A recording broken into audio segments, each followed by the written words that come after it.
109 भिकार चोटांना जेलची हवा खावी लागणार आहे. त्याच समवेत महाराष्ट्रामधून लय जणांना जेलमध्ये जावं लागणार आहे.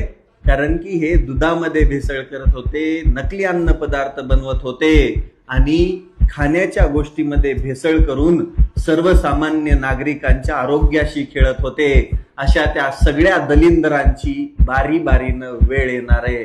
यांनी लय पैसे कमवलेत आहेत दुधामध्ये भेसळ करून, नकली अन्न पदार्थ बनवून.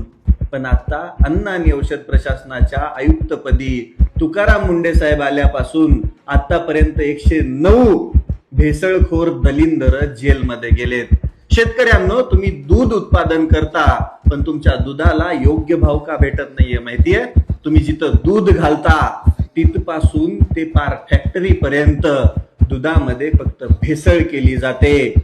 दुधाचं उत्पादन खूप कमी आहे पण पुरवठा खूप जास्त प्रमाणामध्ये होतो, मागणी पण त्याच प्रमाणात आहे.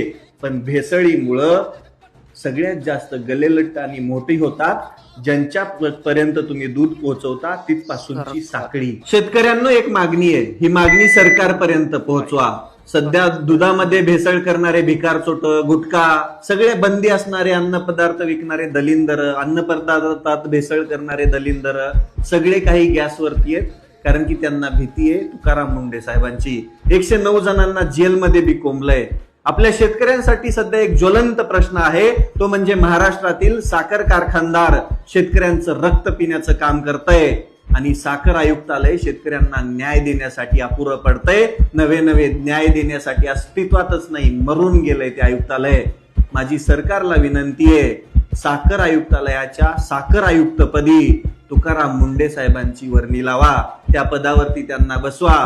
हा अन्न आणि औषध प्रशासनाचा अतिरिक्त पदभार पण त्यांच्यासोबतच त्यांच्यापाशीच ठेवा.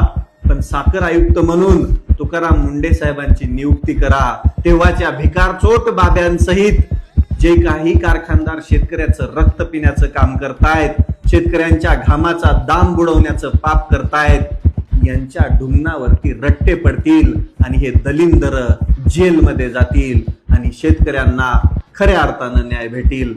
त्यामुळं पाठवा ही रील सरकारपर्यंत पोहोचू द्या.